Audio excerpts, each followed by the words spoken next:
Hello and welcome to yet another English lesson to level up your English speaking skills. I'm your trainer Naisha, and today we are going to talk about questions. Now, questions play an important role in a conversation. We ask questions, we respond to questions, and that's how our conversation continues, right? But did you know that there are different types of questions? Well, I am not talking about the types of questions you will find in a grammar textbook. In this lesson, we will look at different types of questions we generally ask in our everyday conversations. I will start with a reverse order and then gradually move up. So come on, isn't it exciting? Let's begin. Before we move forward, here's something important. If you want to fast track your English learning and learn English right from the basic A1 level and take your English to the advanced C1 level, here's a beautifully designed English course series. These are 3 English courses with over 200 plus English lessons, 450 plus quizzes, and downloadable study material in PDF format. The best part is that if you are a busy person and find it difficult to take out time to learn English, this course is perfect for you. You can learn anytime, anywhere, even while traveling. The link for these courses is mentioned in the description. Watch the sample lessons to understand how this course will help you become fluent in English faster. Now, coming back to today's lesson. At number 8, the category of question is the rhetoric question. The rhetoric question. A rhetorical question is asked not to get an answer, but to make a point or to make someone think or consider an idea. It can be used to emphasize a point or provoke a thought. Let's look at some examples. Do we live in a free country? When someone asks you this question, they're not expecting a yes or a no answer. Instead, they are prompting you to reflect on the nature of freedom in your country. It's like asking, are you really free in your country? Here are some more examples. Can fish swim? Is the sky blue? Isn't it a beautiful day? Now you know the answers to all these questions already. They are used to provoke a thought or start a conversation. Here is the next category. Intimidating questions. Now, this question type is mostly inquiry-based. Such questions are mostly used to build pressure on someone. Intimidating questions can even challenge someone. The word intimidating comes from intimidate, which means to scare or frighten someone. So such questions can really threaten someone. So be careful while asking them. Here are some examples. Do you really think you are qualified for this? Do you always fail to meet deadlines? Is that the best you can do? Why should anyone listen to you? Do you think this is some kind of a joke? You see, in all these questions, first of all, they are rude and they put pressure on someone. They scare people. Intimidating questions demotivate people and should be mostly avoided. You will see bosses or managers asking these type of questions, right? Well, sometimes. Here's our next category. Leading questions.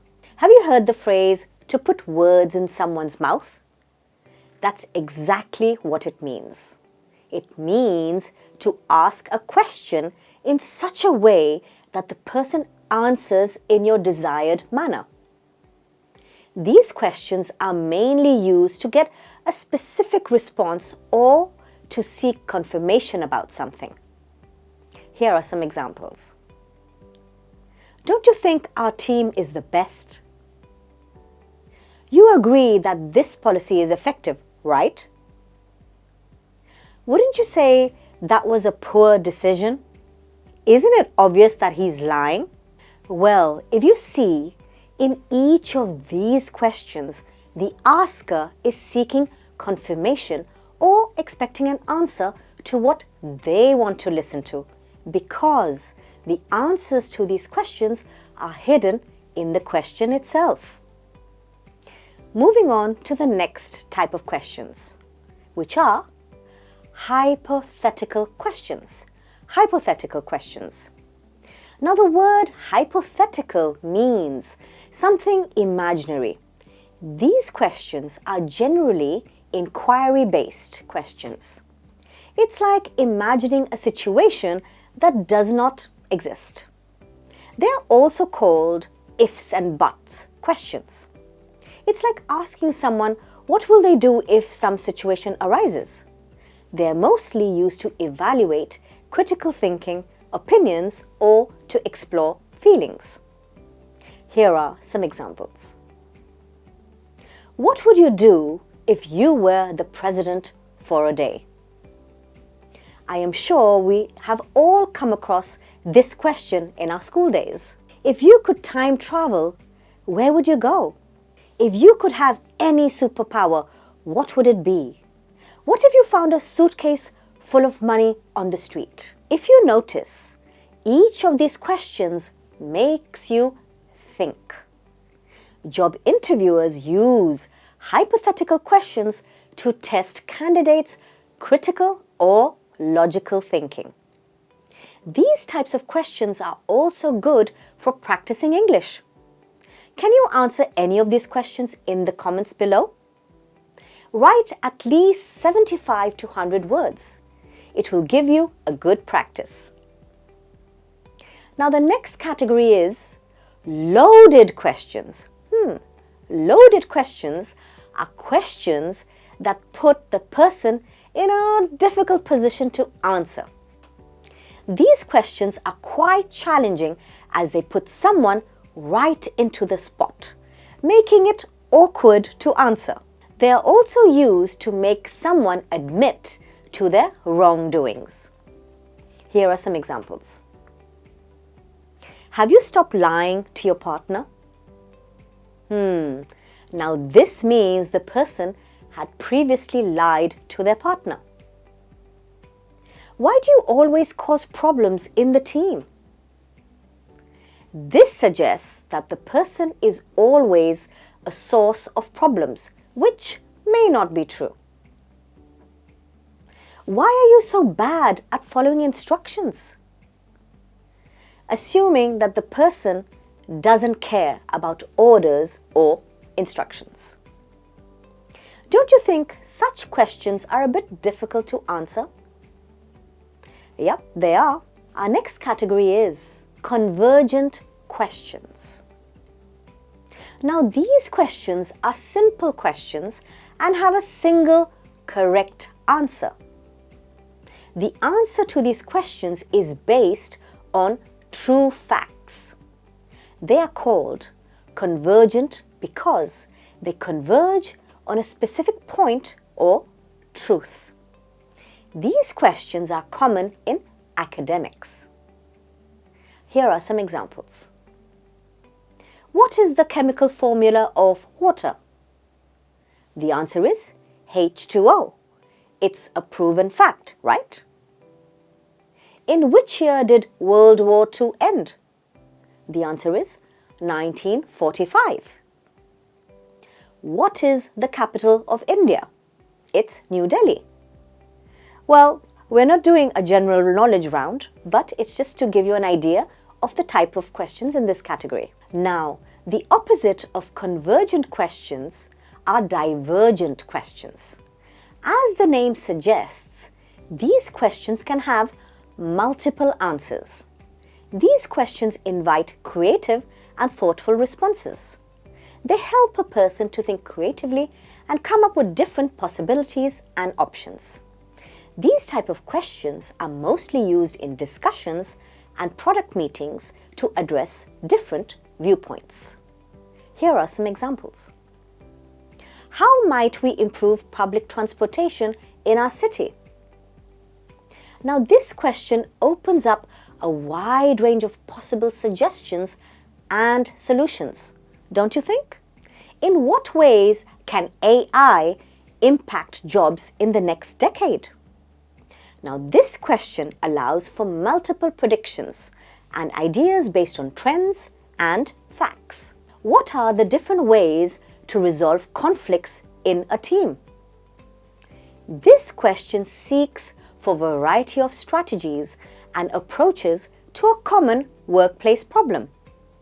I hope you got it. And the last type of question in today's lesson is the funnel question. Any guesses? What could it mean? Well, funnel questions start with a broad or general question and gradually narrow down into more specific questions, just like this funnel here. It's got a broad opening and narrows down at the end. The best use of funnel questions is in a job interview, where an interviewer starts with a broad question asking to introduce the candidate and then asks specific questions about family, hobbies, or work experience. Here are some examples. How do you feel about the new product we launched? Now that's a broad question. It's asking about a general experience of the new product. What features of the product do you find most useful? Now this is a bit narrower of a question, right? Getting into the details of the product features. How often does the battery need recharging? This is more specific type of a question about the product's feature. Now getting a bit more specific, you can ask, how would you rate the product experience on a scale of 1 to 10? Did you see how it started with a broad question and got narrower, asking for more specific details? These type of questions are mostly used in product surveys or to check customer preferences. Another example would be pre-poll surveys, where the citizens are asked funnel questions. So that's all for today. Now you know what are the different types of questions and know exactly when to ask what to get the perfect replies. Knowing what you are asking will help you to get the right information. This will be quite useful while writing emails or in a discussion or an interview. If you like this lesson, give it a thumbs up, subscribe to that channel and hit the bell icon so that you don't miss on such useful lessons. I will see you in the next one. This is your trainer, Naisha, signing off. Until then, see you. Bye-bye.